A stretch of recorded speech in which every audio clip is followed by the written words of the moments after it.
Bienvenidos, gracias por acompañarnos a través del Analizador TV, hoy con el análisis del doctor Julio Pueyrredón, hablando sobre los diferentes temas que tienen que ver con la República Argentina. Te invito a que nos acompañes y que juntos compartamos esta media hora de reflexión.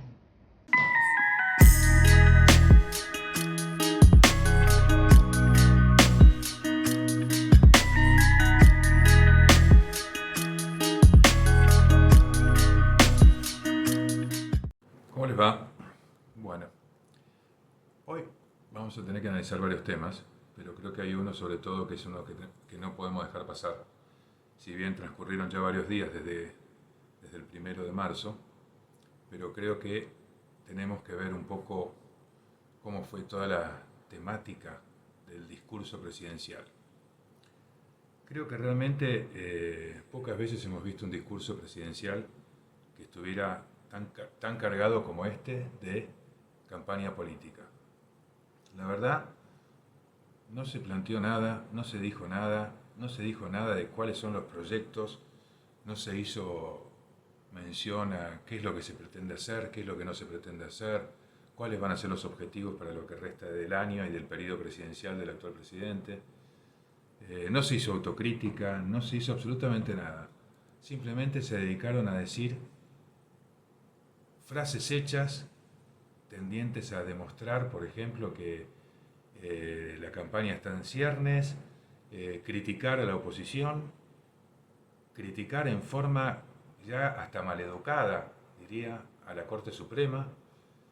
Muchos dicen y critican a los ministros de la Corte que estaban presentes porque dicen que la actitud de ellos, que fue una actitud muy pasiva, yo creo que fue una actitud impecable.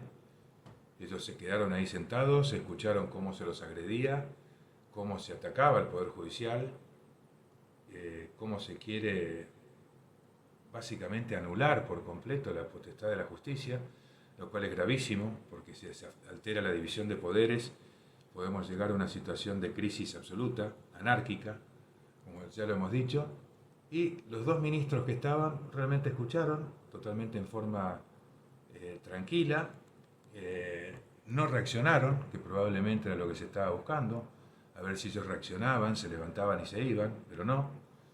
Simplemente se quedaron, escucharon, lo dejaron que el presidente hiciera todo su ataque desmedido. Y tenemos que rescatar una de las cosas de lo que fue el contenido, que me parece además de una gravedad bastante importante, ¿no? Que es que el presidente, siendo abogado, siendo, como él dice, profesor de Derecho, y todo lo demás, se ha enrolado en una postura en la cual dice, no voy a acatar los fallos de la Corte, o si los acato voy a buscar la forma de acatarlos de manera tal de que no sea acatado, por ejemplo, cuando se habló del tema de los bonos. Vamos a ir a tratar de sacar a los jueces que me fallaron en contra. ¿Dónde está el respeto por la justicia y la división de poderes? Toda la parafernalia de los que lo rodean tratando de fundamentar y justificar ese ataque desmedido, ¿no? Realmente pavoroso, realmente me parece que pavoroso, muy peligroso, y hubiera sido deseable también que hubiera habido un poco de autocrítica, ¿no? Un país en el cual estamos con valores realmente tremendamente bajos, el salario argentino promedio es el más pobre de la región, por ejemplo, un informe que se publicó el otro día habla de el salario requerido promedio en Argentina es con $627 MEP. Sin embargo, si se mide el dólar oficial, estaríamos hablando de $1.152 mensuales. Eso es lo que se consideraría algo razonable.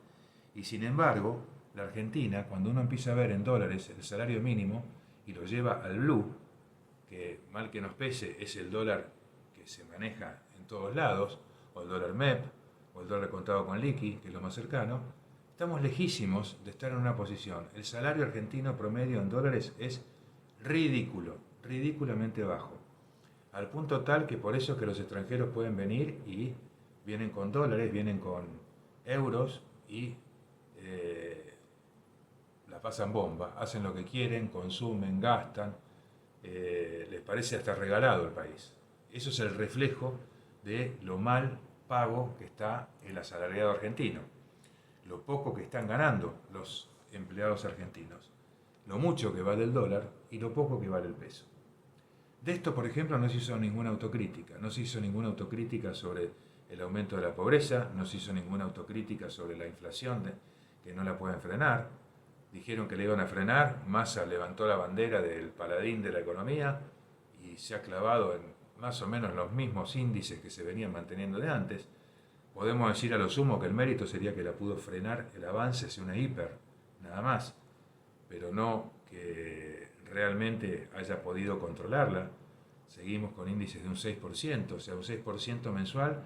Ustedes calculen que eso nos lleva básicamente a valores directamente disparatados, ¿no?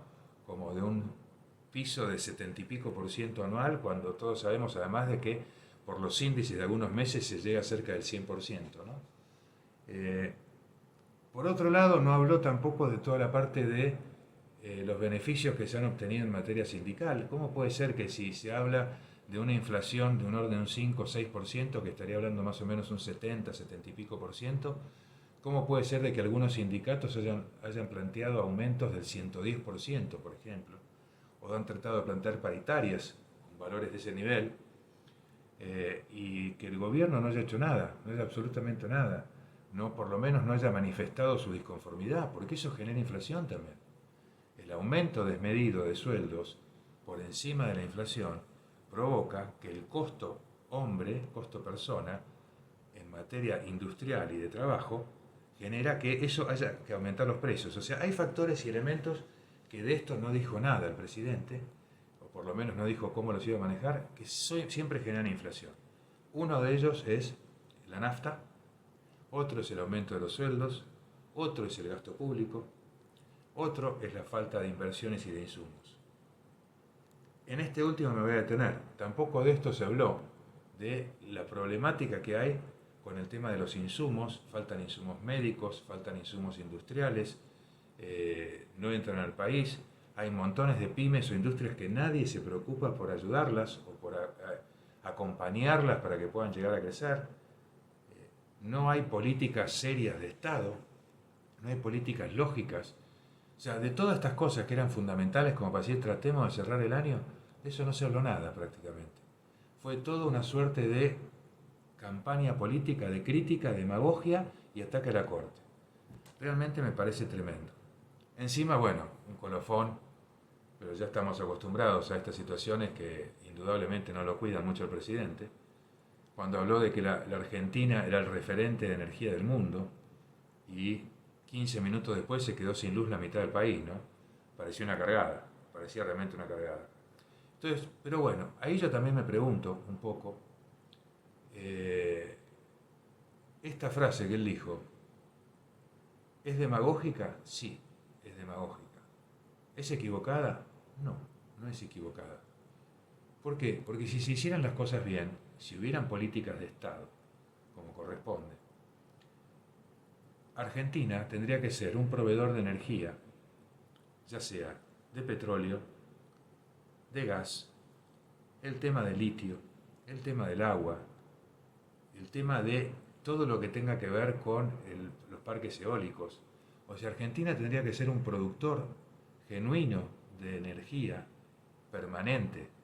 Argentina hoy tendría que ser el número 1 en energía, o estar entre los 3 primeros, vamos a no ser tampoco tan creídos. Estar entre los 3 primeros países productores de energía, energías alternativas. Tendría que estar entre los 3 o 4 primeros países productores y exportadores de alimentos. Argentina es una máquina de exportar alimentos en potencia. O sea, en potencia Argentina podría dar alimentos para más de 400 o 500 millones de personas por año. Fíjense la cantidad que se podría hacer con políticas adecuadas y de Estado. Tema de la PYME, la capacitación, el nivel escolar y el nivel de instrucción ha bajado groseramente. De eso tampoco se habló, como para apuntar a decir, bueno, estos últimos meses vamos a apuntar ahí. Argentina históricamente era un país donde venían de afuera, venían del exterior y contrataban gente, la contrataban y la llevaban a trabajar a distintos lugares del mundo o incluso se ponían a trabajar desde acá. Hoy es tan paupérrimo la política educacional y sobre esto tampoco dijo nada el presidente, que estamos perdiendo hasta esa posibilidad. O sea, Argentina hoy podría estar entre los 3 o 4 primeros países con una buena política de Estado, como dije antes, energía, distintos tipos de energía, alimentos y talentos. Talentos. El talento argentino, que históricamente fue buscado, porque lo tenía, se caracterizaba el talento argentino por tener dos cosas.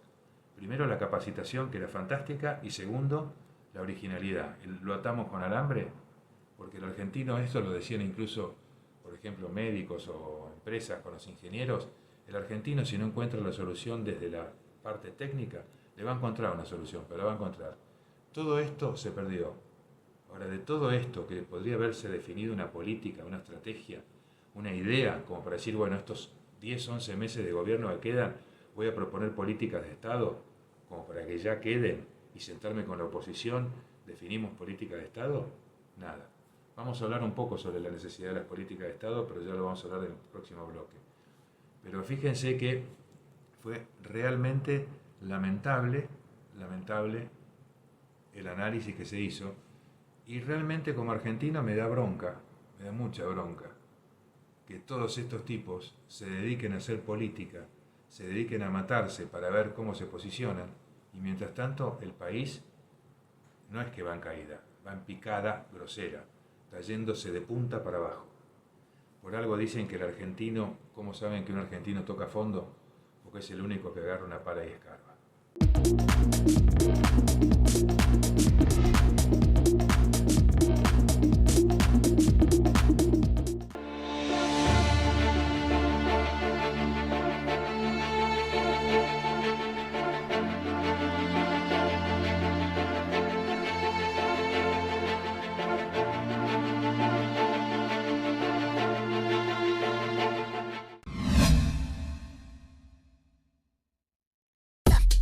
AMBA, créditos hipotecarios, sin requisitos bancarios. Consulte por planes y montos. 11 4 577 3264. prontahipoteca@gmail.com.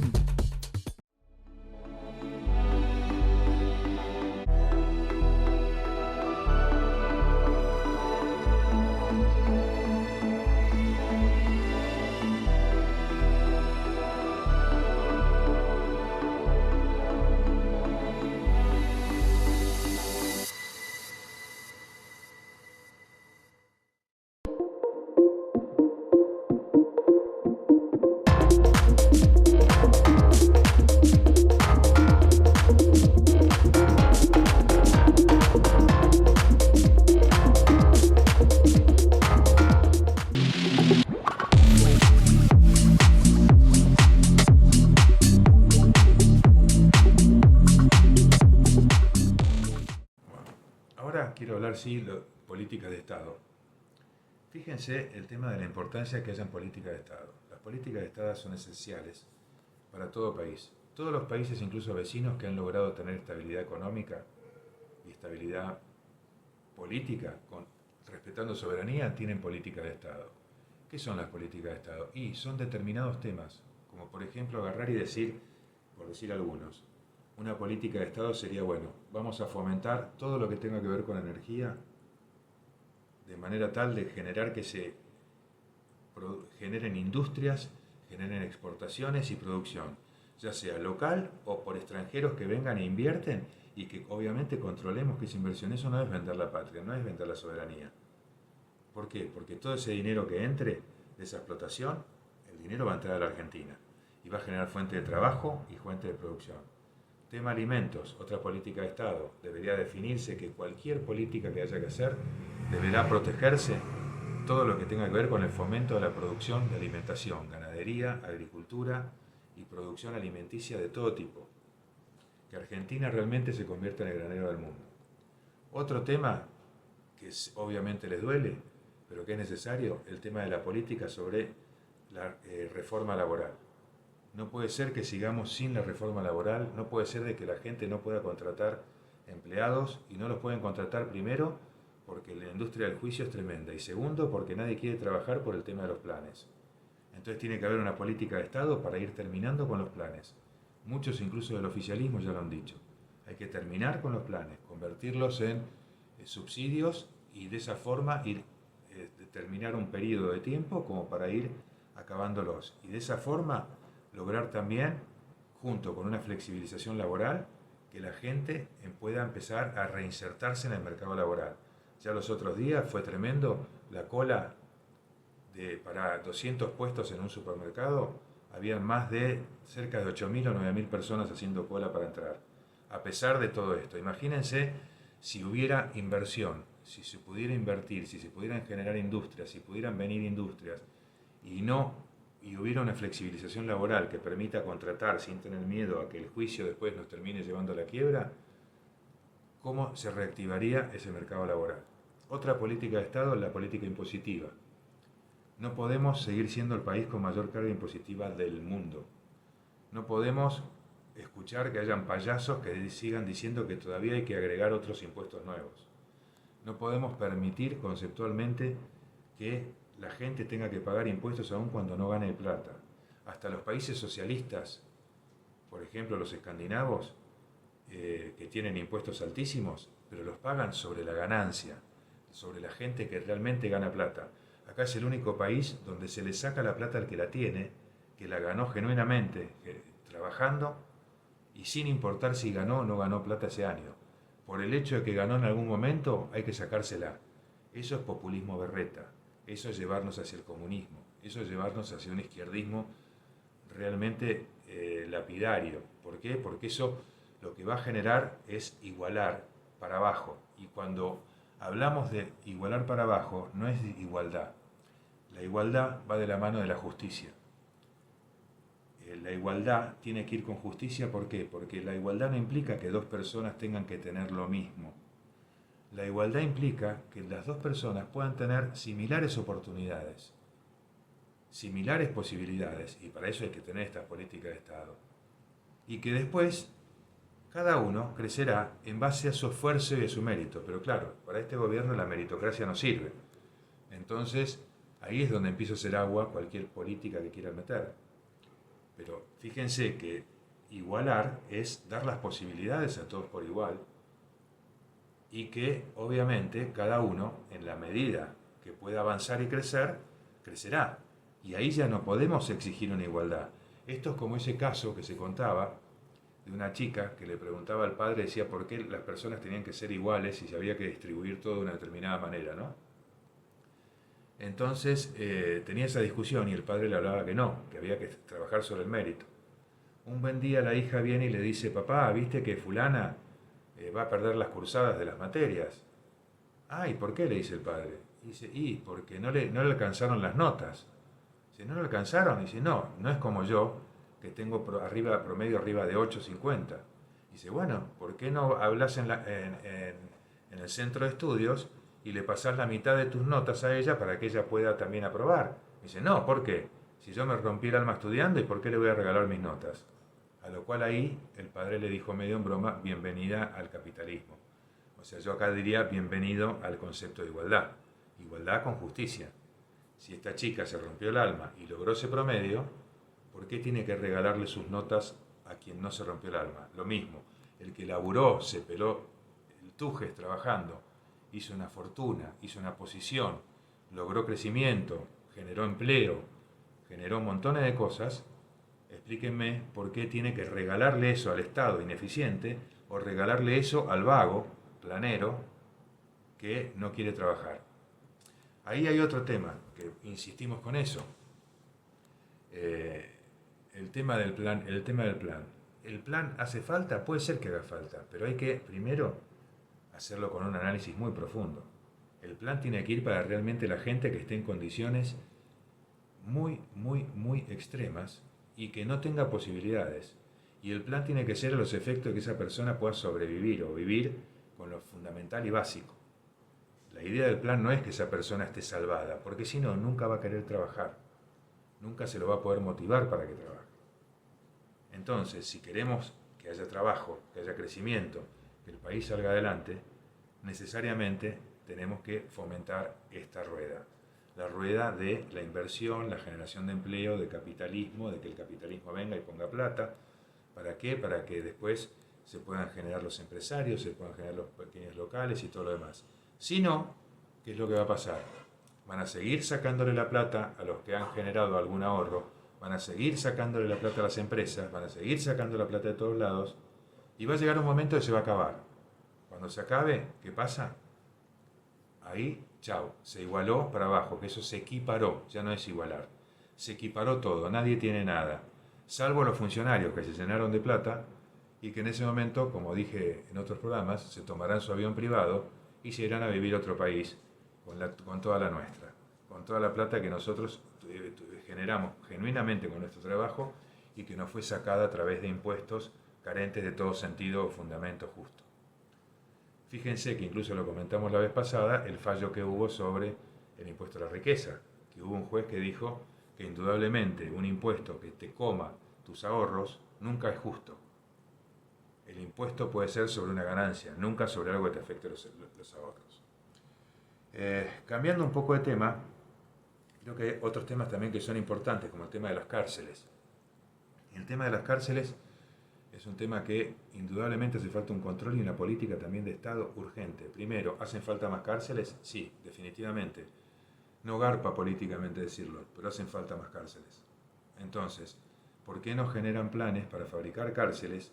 Los que trabajan en la fabricación de cárceles los capacitan, pueden quedar luego como empleados del Instituto Carcelario y de esa forma ir alivianando la famosa puerta giratoria. ¿Por qué? Pues la puerta giratoria está, primero, porque están los garantistas que siguen la corriente tremenda, a mi criterio, a mi opinión, de Zaffaroni, de, como dice él, decir cómo zafo al delincuente, frase dicha por él en una nota, en una revista, y que ha sido pública y notoria, que él como juez veía primero cómo zafar al delincuente.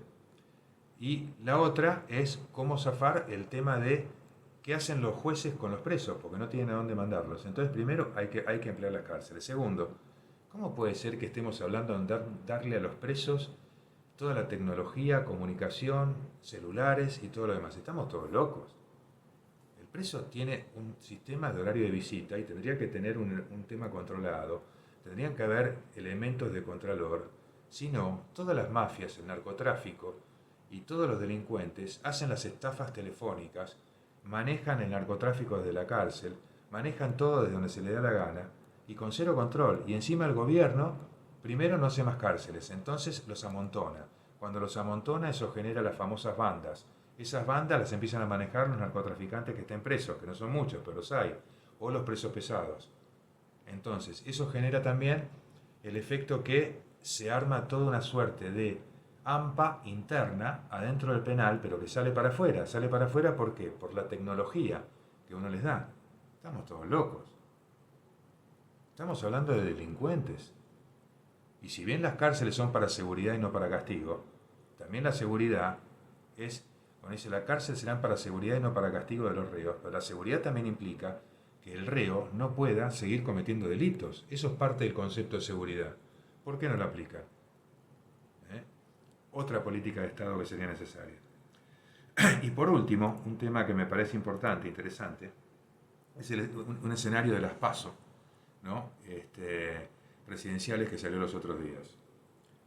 Según el escenario de las PASO, uno que salió el otro día, dicen, esta es una encuestadora que normalmente es favorable al Frente de Todos. Dice que el Frente de Todos en las PASO podría estar en el orden de un 36%. Juntos por el Cambio podría oscilar entre un 34% y un 37%. O sea que podría estar saliendo primero o segundo. Pero acá el detalle fundamental es que hay un 16,6% de Javier Milei y se calcula un 1% más o menos de Urtubey, un 1,2% de Schiaretti y un 1,4% de indecisos. Acá los indecisos han bajado mucho. Después un 3,7% de Miriam Bregman. Pero ¿qué pasa? ¿Esto qué implicaría? Que en las nacionales, asumiendo que se vaya un balotaje entre el Frente de Todos y Juntos por el Cambio, porque ojo que Milei puede llegar a dar una sorpresa, asumimos que los votantes de Milei en un balotaje van a apoyar a Juntos por el Cambio, no van a apoyar al Frente de Todos. Con lo cual, ahí podría pasar que en el mejor de los escenarios el Frente de Todos llegue a un 39, 40 con toda la furia, por los votos de la izquierda, por ejemplo, que suma más o menos un 3,5%, y lo que sería la oposición estaría en el orden del 50%, una diferencia ya de por lo menos un 10%. Eso es lo que podría ser el reflejo eventualmente de las PASO para las que vienen. Bueno, importante, como dije antes, tengamos política de Estado, y no lo estoy diciendo, no hace falta mirar a Winston Churchill, ni mirar a Roosevelt, ni mirar a los grandes estadistas del hemisferio norte. Miremos nada más las políticas de Estado que hicieron Uruguay, Chile, Brasil, hasta Paraguay tienen política de Estado. Hagámoslo de una vez, a ver si podemos ordenar este país. Y la oposición, por favor, que actúen en forma razonable y en forma conjunta para poner un fin a todo este desastre de una vez por todas.